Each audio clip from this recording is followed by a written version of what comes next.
For RCR Wireless News, my name is Sean Kinney, and we're here in Austin, Texas at the 5G New Horizons Wireless Symposium. I'm joined by Dr. Kohei Sato, who's joined us from Japan. He's a part of the 5G MF. So Dr. Sato, as we get our conversation started, could you tell us a little bit about the organization and what it does? Yes, my organization is the fifth generation mobile communications promotion forum, in short, the 5GMF.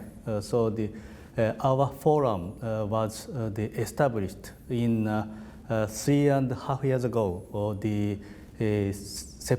end of September 2014. Currently, our organization, full-scale activity within four committees: the Planning and Strategy Committee, the Technical Committee, Service and Application Committee, and Network Architecture Committee. So we had a lot of the outcome or output from our activity. First, our activity is full-scale white paper regarding not only the wireless technology but also the network on the service and the application. And also we are now the collaboration or the cooperation with the 5G comprehensive field trial led by the Japanese government. So we are now the collaboration with not only within the Japanese expert or organization, but also the outside the 5G PPP in Europe and also the other Chinese and the Korean the 5G related organization. Of course, within 5G Americas. Very good. And Dr. Sato, I'd love to hear your perspective on this. Japan, obviously a very mature market when it comes to wireless, very high rate of mobile penetration.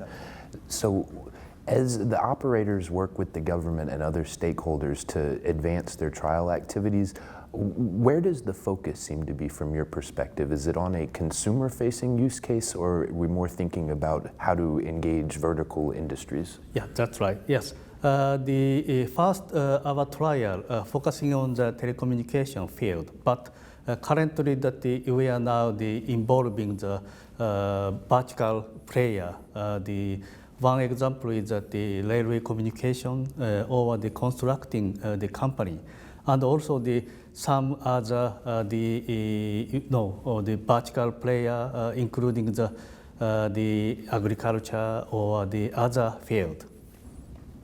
And I was also curious, you mentioned your counterparts working in Korea.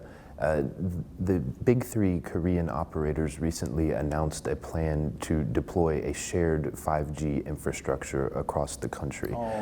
It seems fairly prudent, and I'm curious if you see a model like this being something that could gain traction in the Japanese operator community. Yes, the current situation is that the Japanese three major operator is fully involved in 5G comprehensive field trial, but each operator has a different strategy and policy. So far, currently our three major operator is different the approach or different strategy. But I think that in a future the three operator currently consider such kind of the similar approach as the Korean operators. Yeah.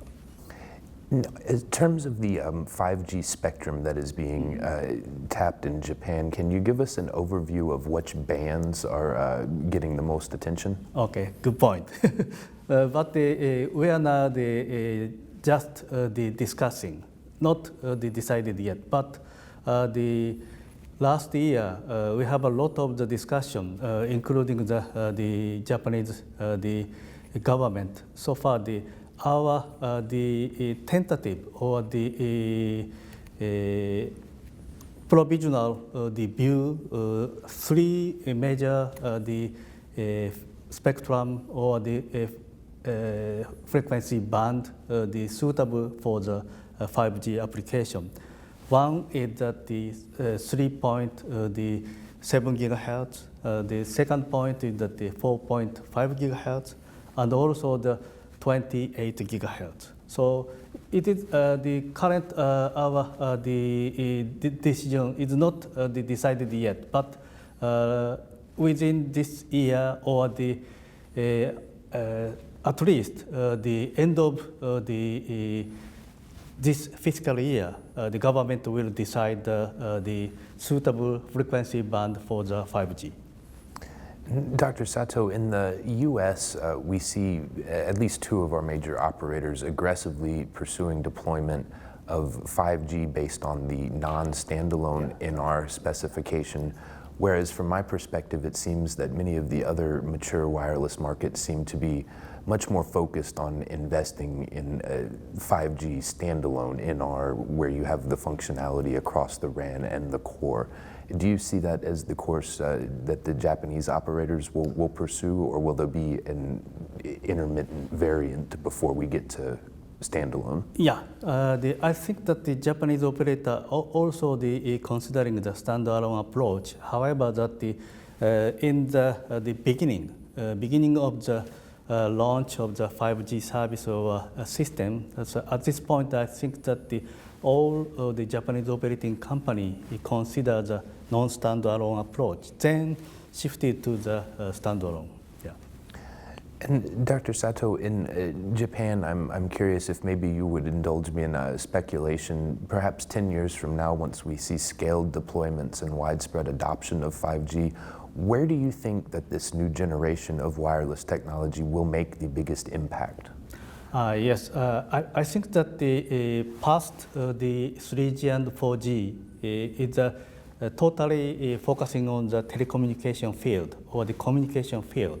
However, in case of the 5G service or application, I think that it is a totally or the different nature from the past the 3G and 4G. So far, I think that the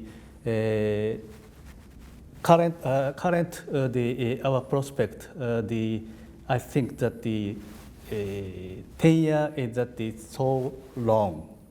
I think that the more faster, the migration. Well, Dr. Sato, I want to thank you so much for taking the time to speak with us today, and we look forward to your presentation at the symposium. Yeah, we also thank you very much. Nice to talk with you. Yeah, thank you.